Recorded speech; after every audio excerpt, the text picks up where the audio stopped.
Oi, sou Paulo Marchetti e volto com mais um conteúdo a respeito do jornalismo de entretenimento. E neste vídeo eu vou falar sobre transmissão ao vivo de festivais e shows. Vou me basear nos festivais e eu queria trazer exemplo. Eu ia dividir aqui a tela com um dos shows que eu fiz na MTV, mas eu tenho medo dessa coisa dos direitos autorais. Eu já tive que refazer um vídeo que eu já tinha gravado durante uma hora, porque eu não pude publicá-lo. Então eu fiquei meio traumatizado. Então eu não vou, mas ao final desse vídeo eu venho com alguns exemplos e sugestão de como encontrar alguns bons shows para assistir. E eu vou falar de uma forma geral como que é a parte, eu já vou dividir aqui a tela, como que é a parte, tanto a parte técnica quanto a parte criativa, né, de produção e de criação de uma transmissão dessa de festivais musicais. E para começar, eu já de cara, como sempre eu digo, esse é um trabalho, assim como outro trabalho dentro do jornalismo de entretenimento, é um trabalho jornalístico. Tem muito jornalista que também trabalha dentro desses projetos, quando tem transmissão do Rock in Rio, do Lollapalooza e de outros festivais com vários palcos, com repórteres espalhados pelos, por vários locais e, enfim, muita informação. Esse é um trabalho puramente jornalístico. Não é porque é música, não é porque é rock, não é porque é pop, não é porque é para adolescente, sei lá. Estou inventando aqui porque quem é contra, quem acha que não é jornalismo isso, inventa qualquer coisa para falar que não é. Mas é puro jornalismo também, é muita informação. Numa transmissão você precisa, muitas vezes, criar conteúdo, ir para a rua, fazer reportagens para deixar vídeos prontos, reportagens que dá para chamar frias, né? Que dá para chamar durante a transmissão. Tem muita pesquisa, muito texto, muita redação, tem roteiro. A própria transmissão, jornalista, dentro de uma transmissão dessa, ele está presente na parte criativa, na parte de produção e na parte de direção. Isso é absolutamente normal. O jornalista clássico, com diploma de jornalismo, circular nesse meio, assim como eu já falei em reality shows e outras produções que certos jornalistas tradicionais acham que não é jornalismo, não sei por quê, mas um trabalho de uma transmissão de festival musical ou simplesmente da gravação de um show é um trabalho jornalístico, é um trabalho muito sério, inclusive, porque fazer uma transmissão ao vivo, ainda mais de longa duração, precisa ter, precisa ter uma boa base de conteúdo, uma boa base de informação e uma boa base para se correr atrás da informação durante a transmissão.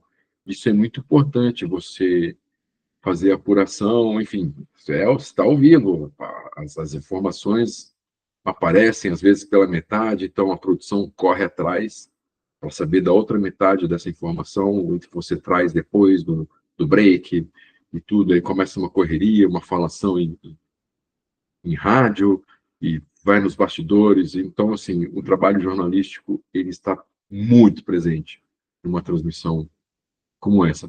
E eu dou de exemplo aqui o Rock in Rio, Lollapalooza, Monsters of Rock, o antigo Hollywood Rock, também tinha o Free Jazz, tem festivais alternativos, teve o Junto à Tribo, no, nos anos 90, a MTV cobriu com uma, duas câmeras, e gravado, depois montado, tal. Eu mesmo montei a segunda edição, eu que fiz a edição do material bruto, é, abriu para o rock, enfim, Goiânia Noise, tem vários festivais alternativos que acontecem também pelo país e outros tantos festivais de verão. No Sul tem festival de verão, tem, enfim, Na região Nordeste tem muito festival em praia, além de festival musical, eu também conto com festa de Parintins, o carnaval, não só o carnaval clássico do sambódromo, da escola de samba,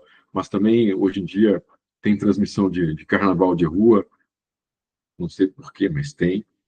E, e tudo isso envolve trabalho jornalístico, é mais ou menos a mesma coisa, só muda o gênero. Você assiste a transmissão do carnaval, sei lá, a primeira noite de desfile do Rio de Janeiro ou de São Paulo, que passa na Globo, você pega aí um Rock in Rio, um Lollapalooza, é a mesma coisa, repórteres espalhados pelo local, que trazem informação da, da bateria, da direção da escola, enfim, de de todos os departamentos de uma escola, tem o comentarista, tem o locutor, o narrador, tem a UEM de áudio, tem a UEM de vídeo, é a mesma estrutura, só muda o gênero. E numa transmissão de, de festival, muita coisa acontece, ela é tensa, porque precisa-se de roteiro e tudo. Eu vou falar disso agora, vou falar disso daqui a pouco. Eu botei aqui a direção primeiro, porque é a direção que vai determinar tanto a direção de operações junto com a direção artística. Quando se fecha um festival, começa a ter as visitas técnicas neste local. Às vezes não tem o palco montado, mas a emissora, assim que fecha o contrato com o festival, tudo, ela recebe uma planta baixa, assim, sabe, do palco, com as medidas, tudo. Então, ali já se começa a trabalhar posicionamento de câmera, número de câmeras, a iluminação, conversa. Aí tem uma conversa entre a equipe de iluminação do festival, dos palcos, com a equipe de iluminação da emissora, para não pegar a emissora de surpresa, porque tem muita correção de vídeo durante uma transmissão ao vivo. Você troca, você, corta para um take mais escuro e tem que ter essa correção, não pode ficar muito escura a tela. E às vezes você faz a correção de vídeo e granula tudo, fica feio. Então tem toda uma conversa entre a parte técnica do festival com a parte técnica da emissora, da produtora, enfim, de quem for fazer a captação de áudio e vídeo do festival, dos palcos aí, também é só o palco principal, são outros palcos. Aí aumenta o número de UEMs, aí aumenta o número de câmeras, aí tem muita coisa envolvida. E aí, sabendo já qual o número de câmeras, o posicionamento de cada câmera, vai ter uma geral, grua, tracking no palco, eu quero 5 câmeras no palco, eu quero uma GoPro na bateria, eu quero uma câmera especial para o percussionista. Enfim, aí a direção vai determinar também de acordo com o orçamento que se tem em mãos para poder contratar o número de câmeras. Determinado tudo isso aí, começa-se a trabalhar essa parte técnica, onde vão ficar as UMs, o tanto de cabo que vai precisar, a distância entre o palco e as UMs, e o cabo que vai ligar tudo. Então, como que vai proteger esse cabo? O público vai pisar em cima, vai ter um tablado, isso aí tudo começa, essa logística toda começa a ser desenhada. E a direção também determina como vai ser o corte, o que vai ser gravado de câmera paralela. No festival você põe no ar, você tem ali, tem 10 câmeras. Aí, dentro da UEM, você tem 10 monitores, cada monitor mostra a câmera, e o diretor de imagem, junto com o diretor artístico, determinam qual a câmera que vai para o ar, que a gente que está em casa vai assistir. Ele fala, põe a câmera 5, põe agora a 7, não, a câmera 1, a câmera 9, e esse PGM vai mostrando isso, e é isso que a gente vê no ar. Esse PGM, que a gente chama de, né, esse monitor PGM de programa, ele algumas vezes ele tem um corte errado, o diretor de sem querer, isso acontece normal em todas as transmissões gravadas ou ao vivo, cortar para uma câmera que está desmontando ou que ainda não está pronta ou que está fazendo um movimento, isso é normal. Então grava-se, como eu escrevi, as câmeras paralelas. Aí depende da capacidade técnica de cada OM, da emissora, da produtora.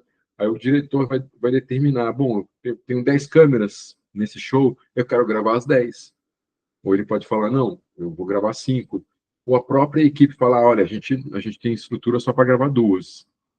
Aí nesse caso, quando é só 2, geralmente se grava as que tem plano aberto, porque aí vira de base, vira de segurança.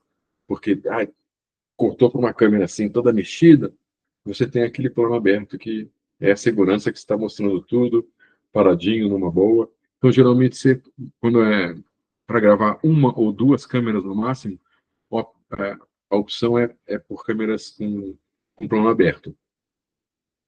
E aí, mas assim, você pode ter essa transmissão e depois querer montar o show inteiro de novo, uma reprise. E é por isso que o diretor vai determinar quantas câmeras ele quer gravando. E mesmo esse show, teve o show do, sei lá, qualquer show internacional aí no Rock in Rio, e vai ter reprise desse show. Putz, mas teve várias câmeras que estavam ruins, cortou para uma que estava escuro, a outra ainda, o cara estava andando e armando. Tudo isso você vai para a ilha de edição, você pega essas câmeras paralelas que você gravou, eu gravei a câmera 5 inteira, tem ela, o show inteiro. Então eu escolho qual é a melhor imagem que eu quero botar para substituir aquela imagem que ficou ruim. E a linguagem, quando eu botei linguagem, eu quero dizer a linguagem do corte de câmera, é o diretor que vai determinar isso, tanto na UM quanto depois, se ele for usar, se é um show especial, que ele só vai gravar e depois ele vai montar o show. Então, ele determina essa linguagem na ilha de edição. E se é uma transmissão ao vivo, isso acontece na UM. Eu gosto, quando eu faço show, de planos longos. Eu não gosto de take corrido, rápido, como costumam se fazer nesses festivais, no sei lá, Rock in Rio, enfim, esses exemplos que eu dei, que corta para o guitarrista, corta para o vocalista, corta para o baterista, corta para não sei o quê, corta para o público, e você começa a ver um monte de câmera, um monte de... mas não vê nada. Eu gosto de movimentos de câmera, de cortes mais lentos, porque eu gosto enfim, você está em casa, você quer ver o show, você tem o privilégio de ver o show com mais calma. Eu gosto de botar, eu falo de uma forma geral, eu gosto de botar o público em cima do palco quando eu posso. Ainda mais quando dá para colocar mais do que uma ou duas câmeras em cima do palco, melhor ainda. E aí é isso. E durante quando é show, eu botei aqui embaixo o repertório, porque quando é show, um show especial, se você, por exemplo, um acústico, o diretor, e de preferência também o diretor de imagem, mas o diretor artístico, ele tem a obrigação de conhecer o repertório. Não só ele, mas ele principalmente, porque aí você anota em cada música as particularidades dela. Nessa música aqui tem um solo de gaita, então, nesse momento da música eu vou sair, vou estar no plano, não sei o que, eu preciso ir para a gaita. Nesse momento o baterista faz uma virada de bateria legal e vai para e pega, o percussionista pega um instrumento diferente. Então você tem tudo isso anotado para o momento do show, principalmente numa transmissão ao vivo, de virar e falar, olha, nesse momento você vira para o diretor de imagem e fala, olha, daqui a pouco o baterista ele vai ficar em pé porque ele vai ali tocar um outro instrumento diferente, tá? Então ele vai sair da bateria e aí o diretor de imagem já fala com o câmera que está ao lado do baterista, que pega o baterista e o público, e já comunica para ele, daqui a pouco o baterista vai sair e vai caminhar até não sei aonde. Aí o câmera já fica esperto, fica no plano aberto aí para não ter problema. Aí já fica no plano aberto, o baterista e acompanha o baterista. Então, tudo isso aí é conversado e essa comunicação acontece o tempo inteiro durante a gravação de um show, uma transmissão ao vivo, não importa se é gravado ou se é ao vivo, essa comunicação corta para um, corta para dois, segura, isso aí o tempo inteiro, porque o diretor de corte, ele fala, vou cortar para cinco, aí quando ele corta para cinco, vai cinco, cinco no ar, mantém cinco, atenção oito, fica aí que eu vou cortar para oito, cinco, mantém, tô na oito, oito, segura, segura 8. 9, tá legal, isso, faz esse movimento, 9. Segura 8. 9, eu vou para você, atenção. Vou, 9, tô com você. Vai, 9. Aí o 9 faz o movimento lá que ele quis fazer, pum, beleza. Aí ele corta uma geral. Tá, tô na geral. Ó, legal, 3. Segura aí que eu vou para você. Pum, segura 3, tô com você no ar. Então, essa comunicação é o tempo inteiro. É o tempo inteiro. Então, e o diretor artístico, junto com o diretor de imagem, vendo todos os monitores, eles vão determinando quais as câmeras, as imagens que estão mais legais. E o diretor artístico tem essa função também de falar: olha, vai para tal músico, vai para tal. O tecladista vai fazer um negócio legal. Então fica essa comunicação o tempo inteiro, uma coisa nervosa, mas no bom sentido, né? Uma gritaria, vai, porque às vezes você está com a comunicação e quem está no show, os câmeras, eles estão naquele ambiente de música alta, público, grito, não sei o quê, então nem sempre o fone que a pessoa tem, por mais que o fone esteja no volume máximo, ele não tem, ele pode não ter enfim, o diretor de imagem precisa gritar mesmo, às vezes, berrar mesmo, para todo mundo escutar e saber o que está acontecendo. Então, sempre tem essa comunicação, é intensa. Por isso que termina o show, nesse intervalo entre um show e outro, porra, é um descanso que, que esses profissionais às vezes saem da UEM, vão no banheiro, vão tomar uma água, comer uma fruta e tal, dar uma descansada para o próximo show. Porque aí entre os shows entram os repórteres. E os repórteres, cada um posicionado em um local diferente, e nem sempre a equipe que faz o show, que corta o show, é a equipe que comanda esses repórteres durante esses, sei lá, 20 minutos de intervalo entre um artista e outro, 15 minutos de intervalo, que aí tem mediador. Eu já falei de operações, né? Mas operações, vou dar uma passada rápida aqui antes de cair para a produção. Operações é isso, conversando com o diretor, conversando com a direção artística, né, e com toda a equipe do festival. Operações precisa determinar essas câmeras, tudo, não sei, ver toda essa logística, onde que as OMs vão ficar, quantas OMs vão ser necessárias, 2 de vídeo, 2 de áudio, que é muita banda, muita.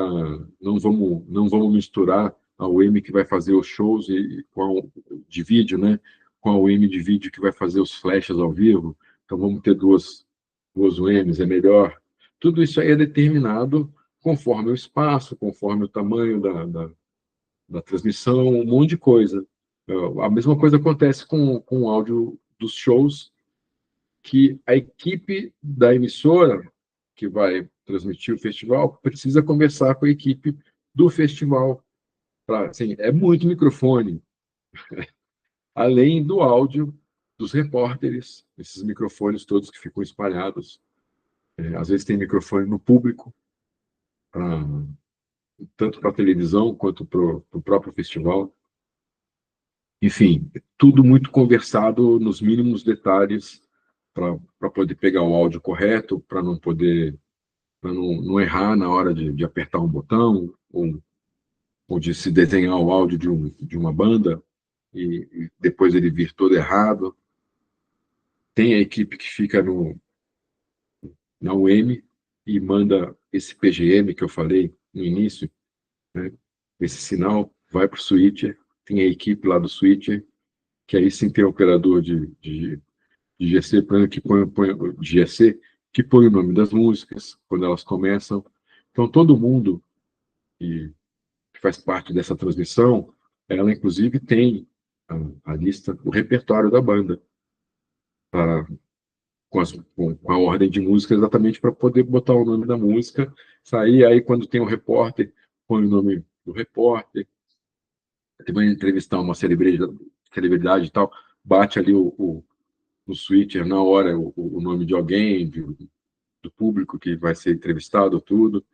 Então o switcher ele fica completo ali com o pessoal, tem os VTs todos soltam de lá, porque às vezes nesse intervalo um repórter pode falar, vai ter o show do Red Hot Chili Peppers, mas antes vamos ver um VT aí, um vídeo, uma reportagem contando sobre esse último disco do grupo. Aí chama um VT que, que é a emissora que lança, não é a UM que faz que solta essa reportagem. Então, a operações, ela, e o tempo inteiro que acontece a transmissão, que acontece o show, movimentação também nervosa dentro da UEM, movimentação nervosa fora, porque precisa ficar atento a falhas, a cabo, porque às vezes, hoje nem tanto, porque já tem equipamento e acessórios que protegem bem, mas acontecia de cabo de falhar a imagem por causa da movimentação do público que fica em cima dos cabos, né? Por mais que eles são protegidos, isso pode acontecer também com o áudio. Então é um movimento constante, assim como o operador de vídeo que eu falei, está ali ao vivo, corta para uma câmera mais escura, o operador de vídeo precisa clarear essa imagem o máximo que ele puder, ele não pode clarear muito, para não granular a imagem. Então, tem muitos detalhes envolvidos, detalhes técnicos, para quem gosta dessa parte, que envolve tudo isso, constante, assim, é um nervosismo em todas as equipes, na equipe de produção, a direção, a equipe técnica, a equipe criativa, a equipe que está na emissora. Eu botei em algum lugar, precisa ter eu não sei onde está, mas precisa ter, eu acho que está aqui precisa ter uma equipe stand-by para aqui o último ponto, porque pode cair o sinal do festival, pode cair o sinal da transmissão ao vivo, então precisa ter um cenário pronto na emissora ou na produtora, para se acontece alguma coisa, tem um apresentador dentro do estúdio, dentro da emissora, para falar, opa, caiu o sinal lá, enquanto isso a gente está aqui conversando, vamos ver uma reportagem sobre, ou vamos ver um videoclipe, ou vamos ver a entrevista que a gente fez com fulano, e assim, e vai dando as rotinas, agora não, tá, o show ainda não começou e tal, estamos restabelecendo aqui a parte técnica, então precisa ter uma equipe stand-by na emissora, com um roteiro para esse plano B, um roteiro também stand-by, que que vai determinar os VTs que vão ser chamados, a conversa, tudo. Tem que ter figurino, maquiagem e cabelo, tanto no local do festival, quanto na emissora, principalmente no local do festival, dependendo do repórter e tudo, até precisa estar ao lado dele sempre, o tempo inteiro, os flashes.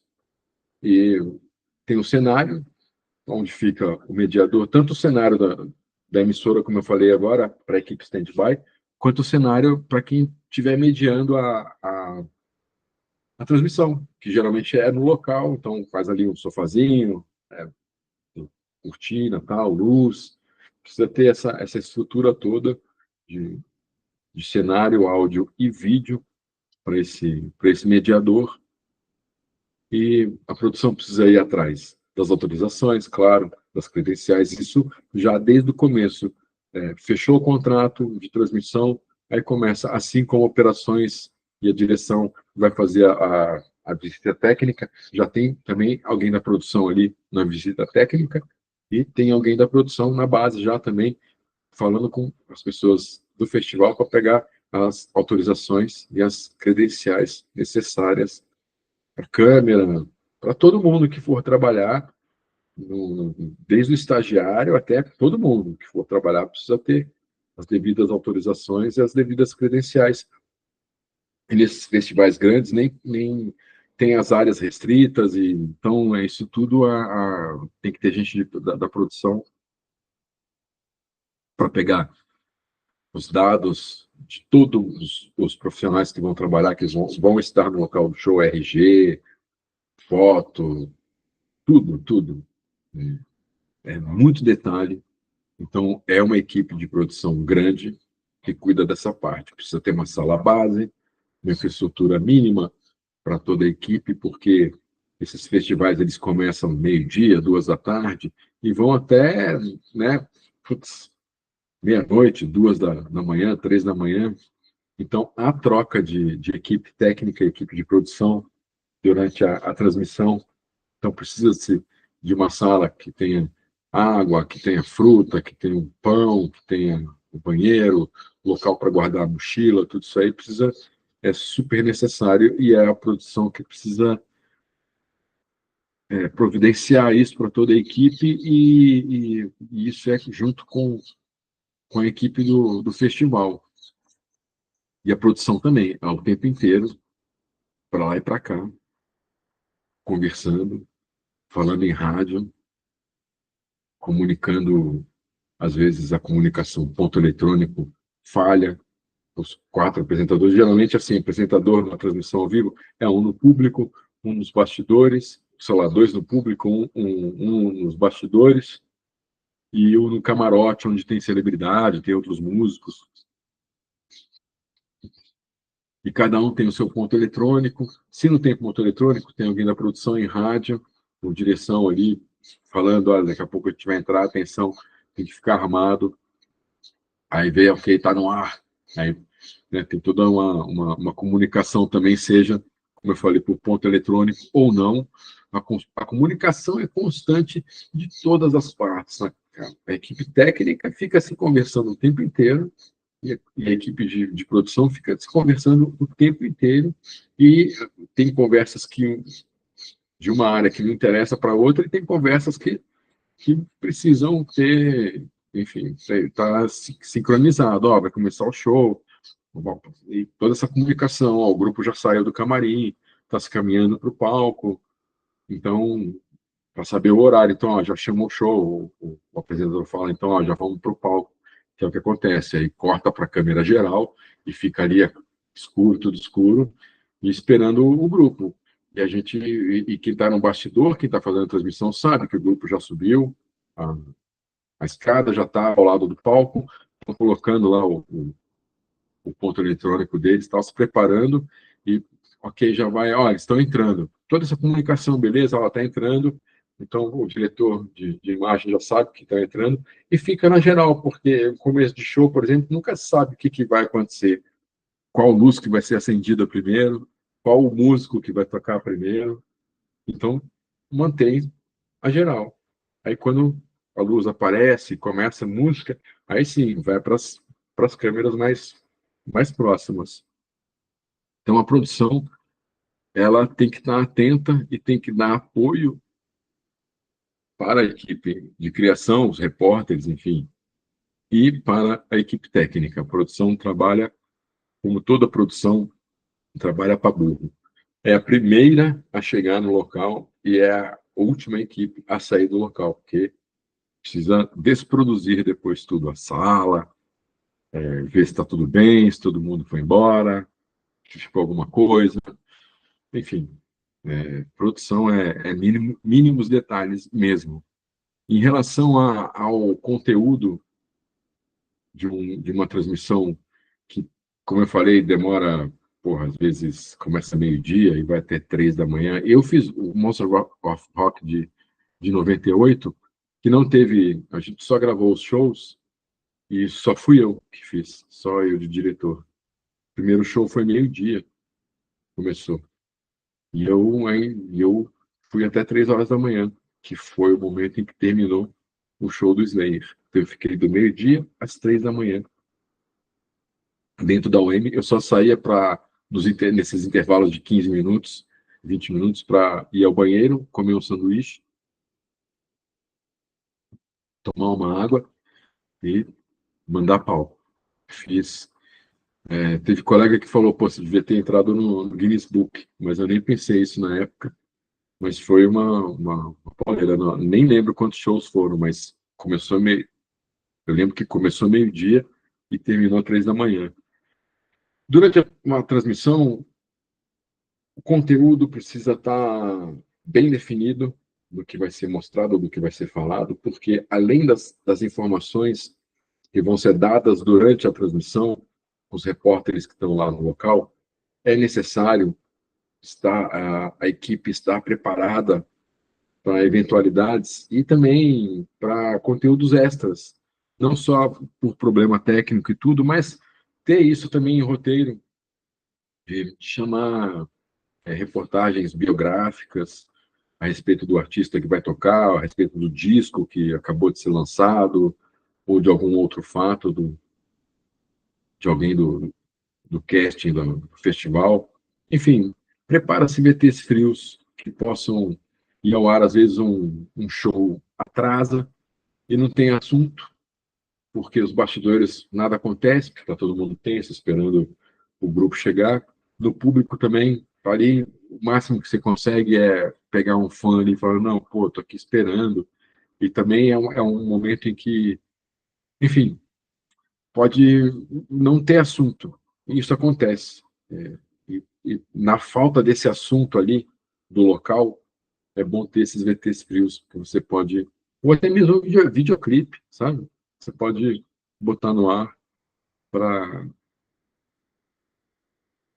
como informação, não só para esperar, para não ficar o tédio, vamos para o comercial, enquanto, sabe?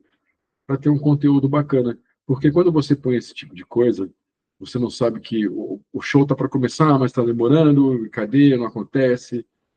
Então, você tem um controle de se tem um videoclipe que está no ar no momento que a banda entra, é fácil tirar, muito mais fácil do que ir para um break, para um intervalo, tirar um patrocinador no meio do comercial. É mais fácil tirar um videoclipe, uma reportagem, voltar para o repórter falar: olha, eles estão entrando, vamos ver, bom show para vocês, e tchau. E aí, esses VTs tem que ter. E assim, não só os VTs, mas os próprios apresentadores, é bom que eles tenham em mãos os dados biográficos de quem vai tocar, tem uma pauta legal, universal, para quem for conversar com o público, tem uma pauta bacana, perguntas já ali preparadas para qualquer eventualidade.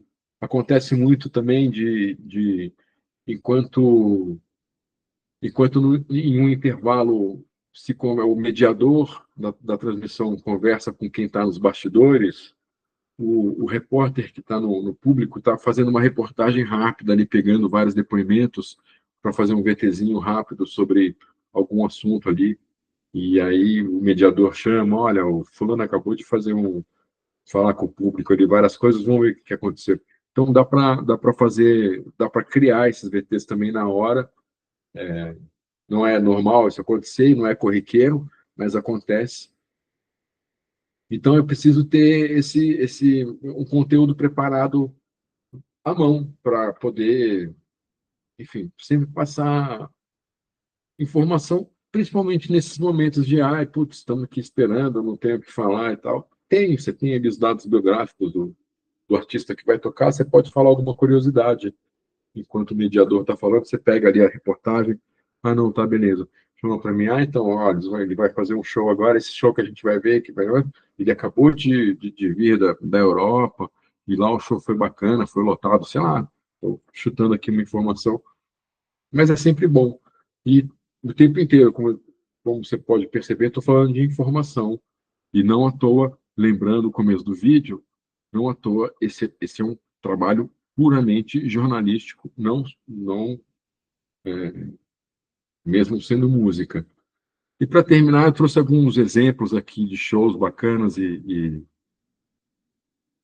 enfim, trabalhos que valem a pena ver, assistir, perdão. E eu sugiro também não só assistir, mas assistir com um olhar técnico, para ver quantas câmeras estão sendo usadas, como é o corte, como é a iluminação, ter esse olhar técnico para o show. Essa é uma boa atividade. Eu botei aqui David Byrne, porque uma vez eu fiz um show, eu já procurei esse show no YouTube, não achei, infelizmente. David Byrne, que é o ex-vocalista do Talking Heads. Talking Heads tem um ótimo show, que é bom assistir, que chama Stop Making Sense. E o David Byrne, depois que ele saiu do Talking Heads, ele fez um show. Cada música do show tinha uma linguagem de luz e de câmera. Uma coisa assim absurda. Tinha uma música que todas as câmeras ficavam tremendo. Tinha uma música que todas as câmeras, quando eu cortava para as câmeras, elas faziam um zoom. De um plano aberto, elas fechavam um plano. Aí tinha outra música que a música que a luz ficava o tempo inteiro nervosa. Outra era uma luz estática. A outra só grua. Isso aqui, sabe? Cada música, uma coisa incrível. Eu não lembro quantas, 12 músicas, talvez. Que cada música era uma linguagem diferente de luz e de vídeo. Imagina a trabalheira que é para fazer uma performance dessa, porque precisa, e o dinheiro que é, porque precisa, a equipe de vídeo e de luz precisa estar junto com o artista desde o momento inicial da concepção do show, para saber os movimentos, para saber o que o músico vai fazer, para onde ele vai, o que vai iluminar. E a direção veio do músico, né, do David Byrne. Não, nessa hora eu preciso das câmeras tremendo. Então, parte técnica, operações, tem que ver como que vai fazer a câmera tremer, de que forma. Então, a luz, como muda cada música, a iluminação, o que vai ser colocado de iluminação no grid, vai ser muita luz, vai ter truque ali, não dá para usar um canhão só, dá para fazer outras coisas com ele, enfim, é toda uma trabalheira. O acústico, são vários, o acústico, principalmente brasileiro, ele se perdeu a partir de um determinado momento. Ele começou a virar, enfim, ficou uma coisa muito comum e ele perdeu seu propósito inicial. O acústico MTV ele foi criado por um cinegrafista, por um operador de câmera da MTV americana. O objetivo dele, a missão do acústico, é mostrar uma fotografia diferente, é favorecer as câmeras, coisa que, como eu falei, que eu gosto de fazer. Movimentos lentos, movimentos completos, com começo, meio e fim, movimentos longos. Esse é o propósito do acústico. E isso é muito louvável. Tem um acústico muito bacana da MTV, um dos primeiros a ser feito já com um olhar mais comercial, que é o acústico do Gilberto Gil. Eu não sei se ele está disponível no YouTube, mas eu aconselho a assisti-lo, que ele é bem essa linguagem. Depois, muitos acústicos se perderam, viraram videoclipe com, sabe, com luz diferente, não. O acústico, o propósito dele é fazer uma fotografia, valorizar a fotografia e valorizar o movimento de câmera. Você pode escolher alguns acústicos para você assistir e perceba isso, quais os acústicos têm essa raiz da criação dele. Botei aqui Beast Boys, porque o Beast Boys fez Beast Boys era genial e fez um show também nos anos 90. O Beast Boys distribuiu câmeras para o público, diversos tipos de câmera, de handcam, câmera pequena, câmera grande, de vários tipos. Na entrada, as pessoas iam entrando, eles iam escolhendo, ia ver o local, né? Claro que a pessoa ia ficar. Então tem câmera no público. Esse show, se eu não me engano, está disponível, eu não sei o nome, perdão, mas ele está disponível no YouTube. Então tem câmera no público, tem câmera na arquibancada, tem câmera, olha, em tudo quanto é lugar do ginásio, o local onde o grupo se apresentou. E o mais legal é que a orientação foi: não para de gravar. Nem se você for ao banheiro, se for pegar uma água, se você for se sentar, não pare de gravar. Então é muito interessante também a forma como foi montado esse show, com todas essas câmeras. Tem câmera que o cara tá ali bebendo, então ficou meio assim. tem câmera que o cara levou a sério, tem câmera que acontece isso da pessoa ir no banheiro mesmo, no meio do show. É muito, muito bacana. Bem criativo esse show. E assim, procurar shows em locações especiais, lugares turísticos, e para perceber a fotografia, para ver a linguagem de câmera, a iluminação, isso é muito legal. Poxa, tem festival em Wembley, tem festival na Torre Eiffel, tem festival, enfim, no, putz, em vários locais conhecidos e mundialmente, e vale a pena ir atrás desses festivais, desses shows. Tem shows teatrais, que é muito legal, com luz muito marcada, que é exatamente isso. Como eu falei do David Byrne, tem muito shows pop. Os shows teatrais e shows pop são praticamente a mesma coisa. Você pega show da Madonna, pega show da Lady Gaga, pega show do Beastie Boys, da Spice Girls, e enfim, grupos mais recentes, como eu falei da Lady Gaga, você percebe que é tudo muito estudado, assim como a coreografia, o movimento no palco, os músicos, né, os dançarinos, o próprio artista sabe para onde ele vai em cada momento da música.